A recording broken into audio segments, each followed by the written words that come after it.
प्राध्यापक संभाजीराव कदम महाविद्यालय देऊर यांच्या वतीने 1999 पासून दरवर्षी शहीद जवान ज्योत आणली जाते। शहीदांच्या प्रती आदरांजली वाहण्यासाठी ही पद्धत आमच्या महाविद्यालयाने सुरू केलेली आहे। या वर्षी महाविद्यालयाचे रौप्य महोत्सवी वर्ष तसेच शहीद जवान ज्योतीचेही रौप्य महोत्सवी वर्ष असल्या कारणाने या वर्षीची ज्योत केळंबे तालुका जावळी जिल्हा सातारा येथील अमर शहीद जवान तुकाराम ओंबळे यांच्या जन्मस्थळावरून आणण्यात आली आणि त्यांच्या कुटुंबियांच्याकडून या ज्योतीचे पूजन यावेळेला करण्यात येऊन ही ज्योत प्रज्वलित करून पुढे मेढा सातारा मार्गे देऊर येथे आणण्यात आली।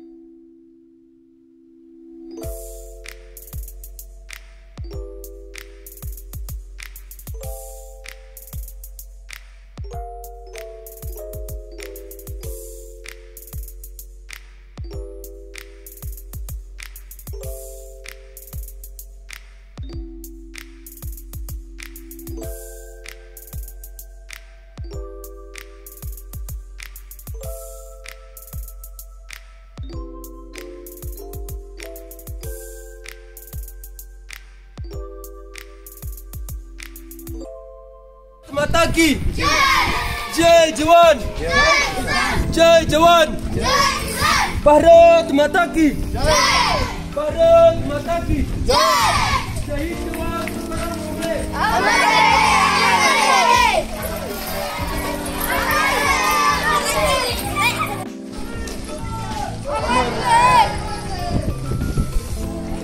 वीर जवान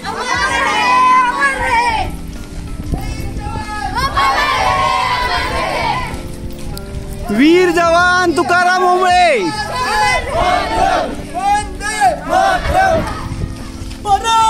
माता की जय।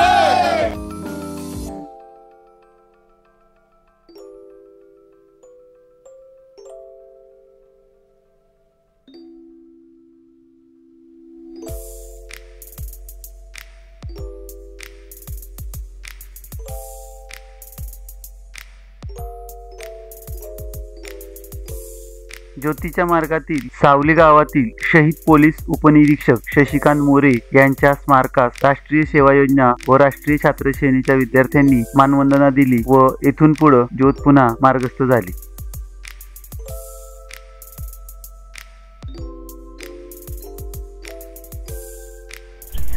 कोणीही म्हणजे चक्कर पडून येऊन पडलं नाही पाहिजे, मध्ये याची काळजी घ्या आणि ट्रॅफिक आहे याची काळजी घ्या, तुमची सेफ्टी सर्वप्रथम।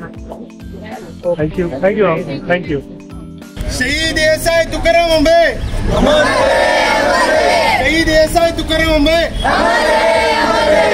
भारत माता की जय, भारत माता की जय, जय जवान, जय किसान, जय जवान, जय किसान।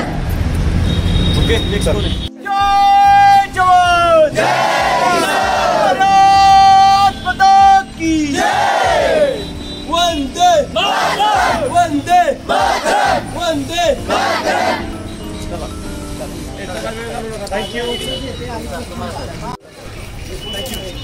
सदर ज्योत केळंबे तालुका जावळी जिल्हा सातारा येथून मेढा सातारा देऊर अशी एकूण 65 किलोमीटर आणण्यात आली। ही ज्योत राष्ट्रीय सेवा योजना, राष्ट्रीय छात्र सेना तसेच प्राध्यापक संभाजीराव कदम महाविद्यालयातील विद्यार्थी व प्राध्यापकांनी दौड करत आणली।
प्राध्यापक संभाजीराव कदम महाविद्यालय देऊर रौप्य महोत्सवी वर्षानिमित्त शहीद जवान ज्योत ही सुद्धा रौप्य महोत्सवी शहीद जवान ज्योत होती। आज 25 वर्ष पूर्ण आमचे महाविद्यालय शहीद जवान ज्योत महाविद्यालयात आणत आहे आणि आजची ज्योत आम्ही केळंबे या गावातून शहीद तुकाराम ओंबळे यांची ज्योत आम्ही आणली आणि आज आमच्या महाविद्यालयात आम्ही ती आणून या ठिकाणी त्या ज्योतीचं आम्ही पूजन केलं आणि यानंतरचा आजचा हा आमचा व्हिडिओचा मी शेवट करीत आहे। जर व्हिडिओ आवडला असेल लाईक करा, शेअर करा, सबस्क्राईब करा।